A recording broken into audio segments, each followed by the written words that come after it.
Episode 2.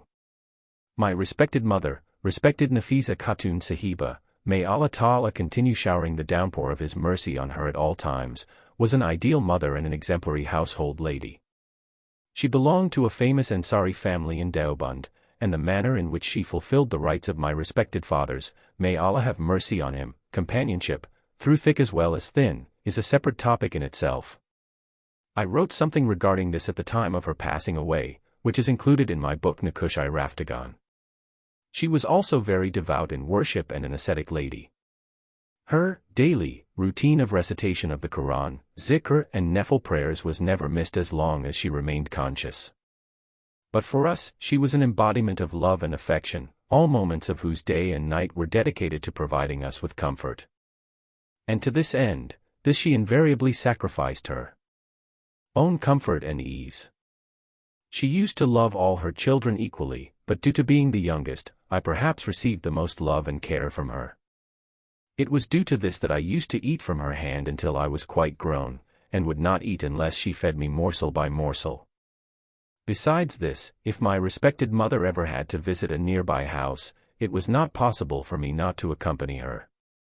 In those times in a town like Deoband there were no automatic modes of transport such as cars. Those residents who had never traveled outside Deoband may not even have seen a car.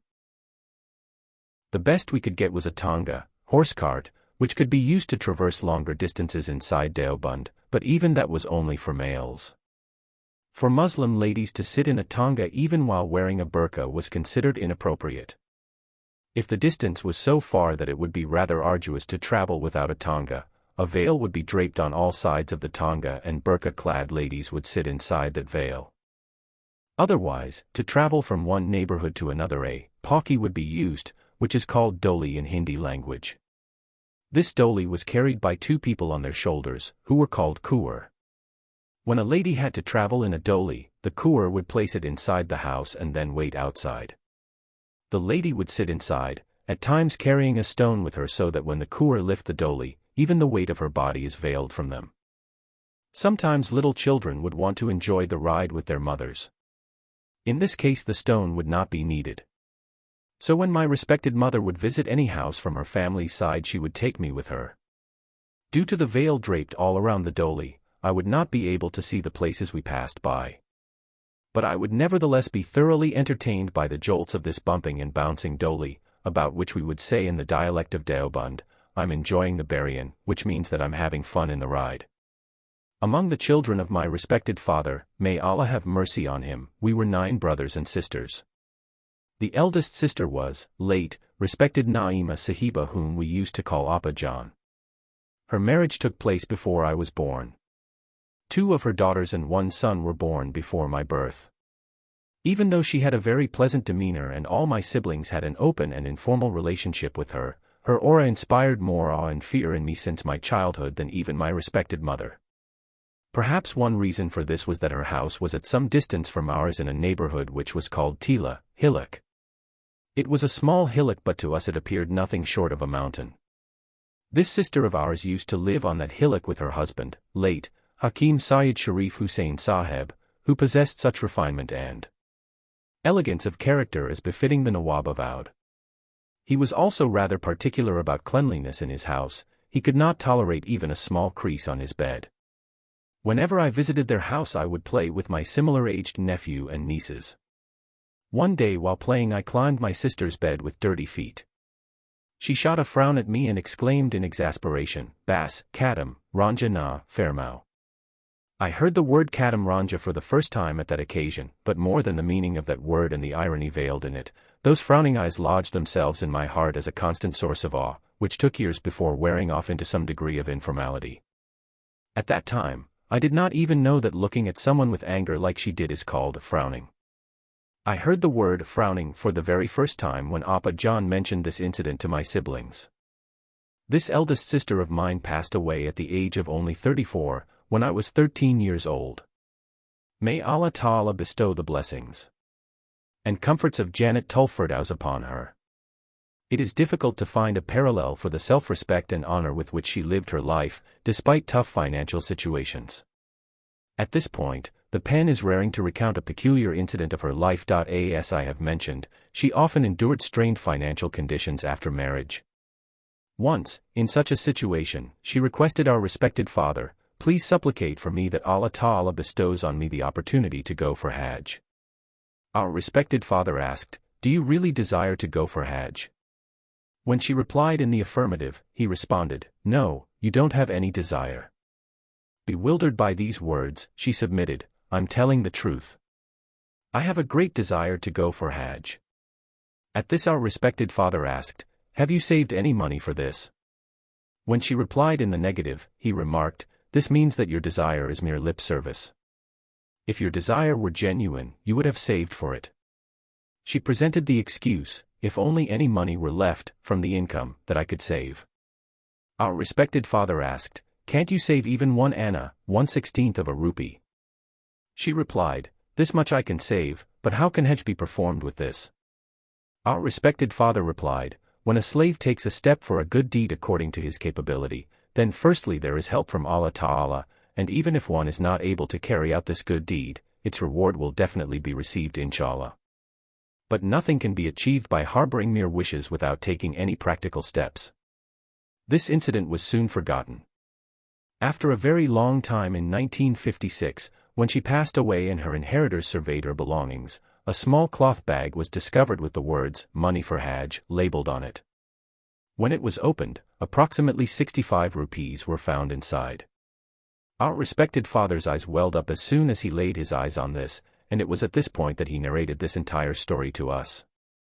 Later, our respected father spent this money for our sisters Hajj battle, and in this manner her Hajj battle was performed. Afterwards, one time our respected father was in the plain of Arafat during Hajj. He dozed off for a few moments when he saw Appa John in a dream climbing Jabal Rahmat, the mountain in Arafat. In this manner, Allah Ta'ala fulfilled the Hajj of his bondswoman.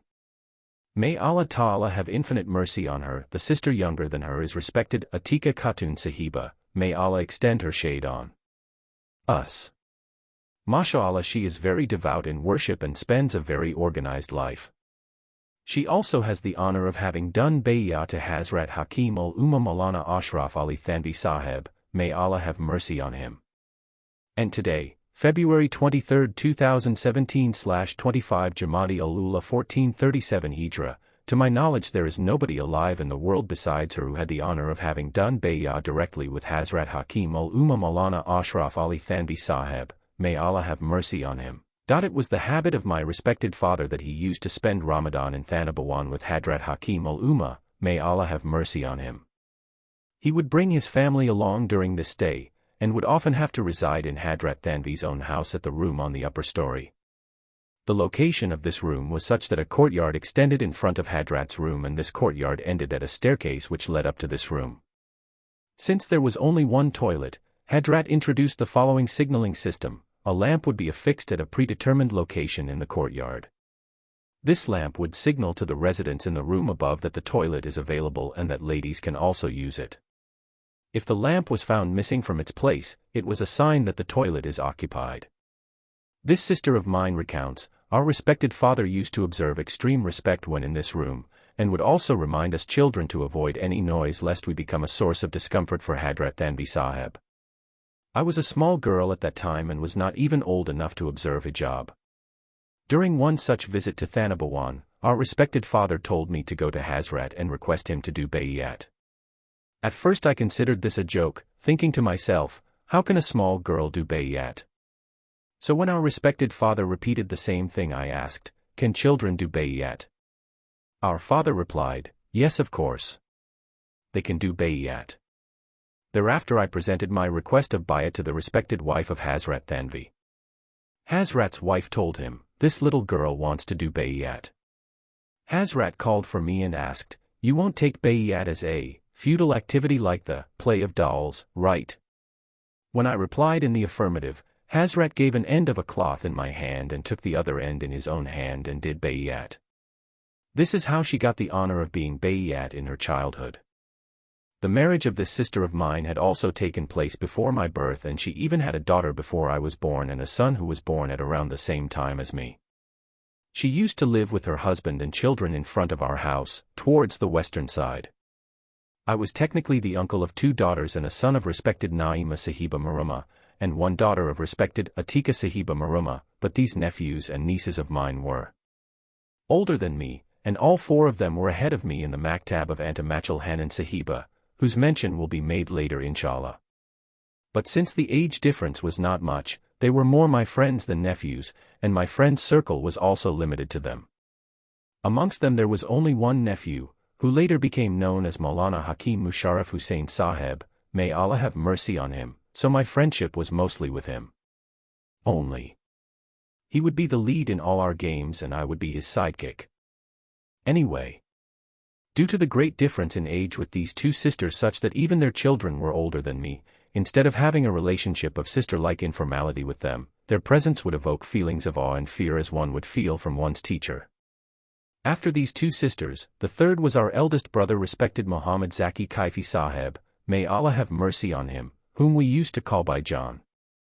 He had studied the Dars Nizami curriculum at Darul Uloom Deoband until intermediate books, but could not complete his studies due to some reasons. He managed the Islamic bookstore Darul Ishaat which our respected father had established. Despite being unable to complete the Dars Nizami syllabus, his knowledge on religious topics, especially with respect to Islamic history, biographies of prominent religious personalities, Tasawwuf, and the biographies and memoirs of the senior scholars of Darul Uloom Deoband and their sayings and writings, was so vast that even competent scholars could not match him.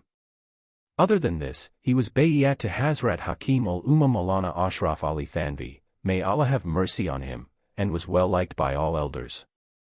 Hazrat Mufti Muhammad Hassan Sahib, Hadrat Maulana Muhammad Idris Sahib Kanlavi, Hadrat Maulana Dawood Ghaznawi, Hazrat Maulana Rasul Khan Sahib, may Allah have mercy on them all, used to love him, and whenever they passed by his bookstore at Narkali, they would visit him and bestow him with the blessings of their company. Baijan was especially fond of recitation of the noble Qur'an and would complete its recitation 10 to 15 times during the month of Ramadan. He was an excellent poet and his work titled Kayfiyat, to which I have written a preface, has gained widespread popularity. His marriage took place in 1946, when I was 3 years old, with the daughter of Hazrat Maulana Muhammad Mubin Hadib Sahib, may Allah have mercy on him, who was a student of Hazrat Sheikh ul-Hind, may Allah have mercy on him, and the ancestral Hadib of the Eidgah of Darul Uloom Deoband. Besides his marriage, I also remember that before his marriage our respected father, may Allah have mercy on him, had built an extension of 2 rooms in the northern side of our house. By that time he was the manager of our respected father's, may Allah have mercy on him, bookstore Darul Ishaat. He was also at least 14 years older than me, so besides the 2 elder sisters, his personality also inspired great awe and fear in me. He also had a penchant for calligraphy and, as a hobby, would sometimes render a poem or words of wisdom into beautiful calligraphic writing on a large piece of paper or cardboard. One day, he was busily engaged in this hobby when he went away to attend to some work, leaving his unfinished work unattended. I walked in and began imitating him. While doing so, I accidentally knocked over the inkpot so badly that the ink blotted all over his work. While I used to fear him, this fear was entirely one-sided, he had never hit me. When I stared at my doing, something told me that my fear would become a reality today. However, I did not have any clue regarding the severity of what was going to come to my lot, so that I could mentally prepare myself for the blow. With these thoughts flashing through my mind, I bolted towards my siblings, leaving the ink and papers in their place, and began asking around, how hard does Baijan's hand smack? Meaning, when Baijan slaps, how hard is the blow?